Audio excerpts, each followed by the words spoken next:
Where'd you find this?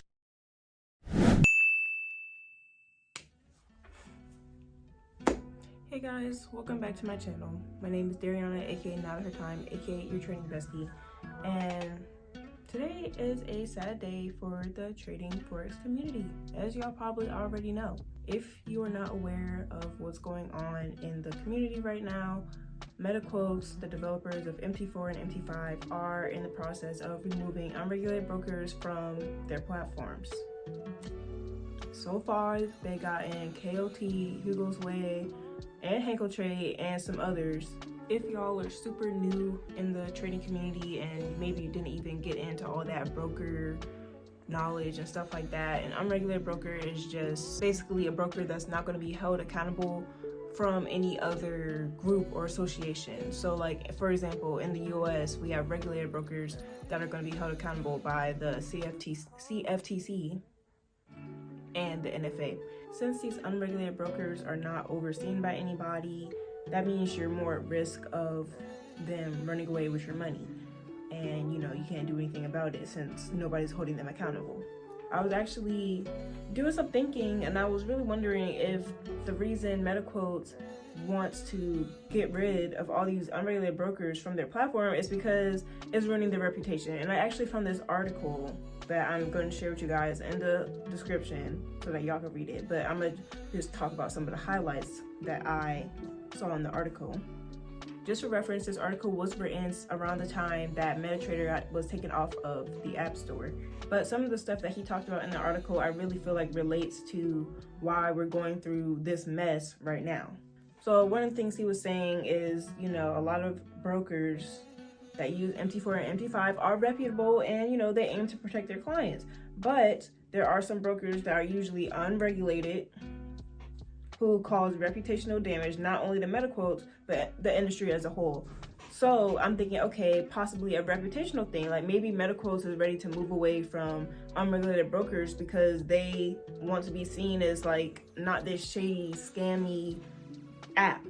He was talking about how MetaQuotes was tightening their restrictions on unregulated brokers using white labels, and more specifically brokers that could not specify that they had a corporate bank account in their name.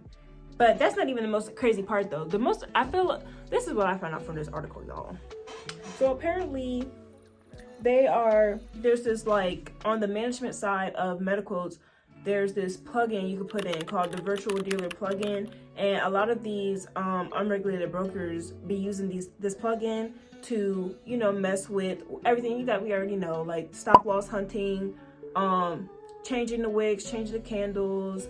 They could literally change your entry price. They could change where your stop loss is at. Like, I don't know if y'all ever had that experience when you're trading, and let's say this happens to me all the time. Like, let's say my target gets hit, my TP gets hit, but on MetaTrader the candle is past the target and I'm still in the trade. They can literally do stuff like that with this virtual dealer plugin, and a lot of these unregulated brokers are using this plugin.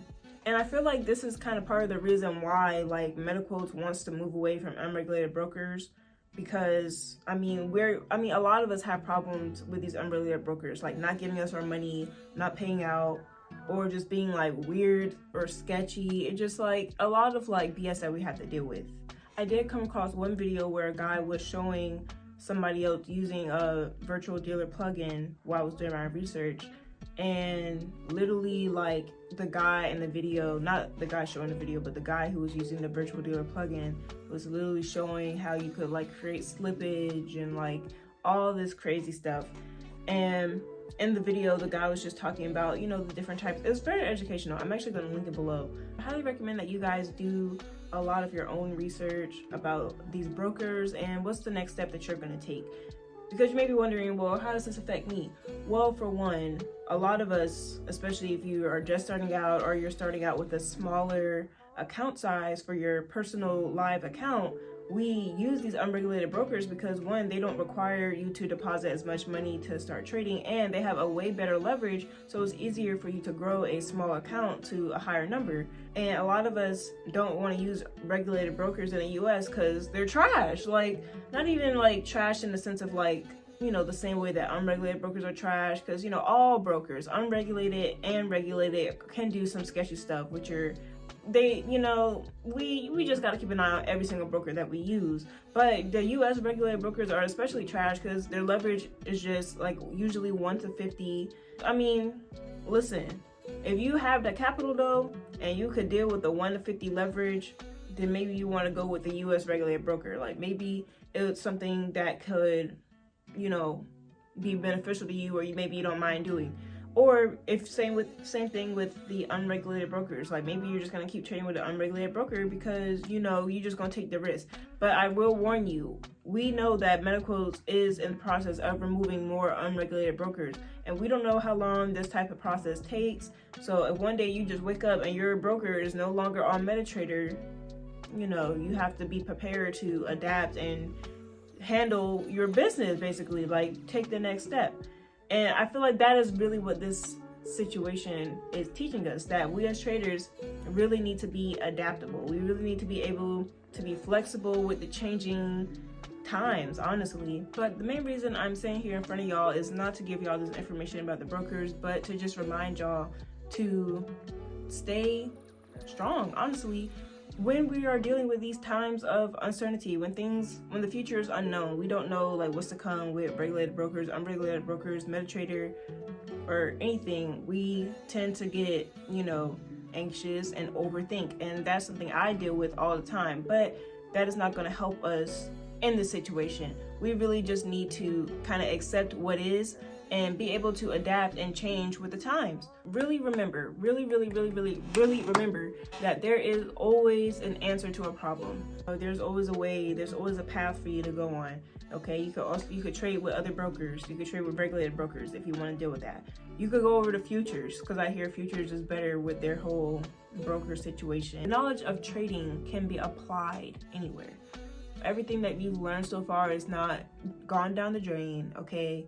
Anything that you want to trade, anything with a candlestick, you could probably apply what you've learned so far with trading to another market. Also, another thing that I want to emphasize to you guys is to please do your own research on these things. It could be so easy to just blindly follow influencers and people you see online, mentors and stuff like that, which is, that's fine if that's what you want to do. But always keep in mind that nobody is going to care about your capital more than you. Just get as much knowledge as you can so that you can make an educated decision on what you want to do next and how you want to adapt to this situation that we're in. Definitely comment below about how you're feeling about this whole situation, and just help each other out with dealing with this uncertainty in this industry right now. Y'all, let's just keep it together. Let's hold it together. With that, if nobody has told y'all yet, let me be the one to tell you that someone has faith in you, and that someone is me. With love. I will see y'all in the next video.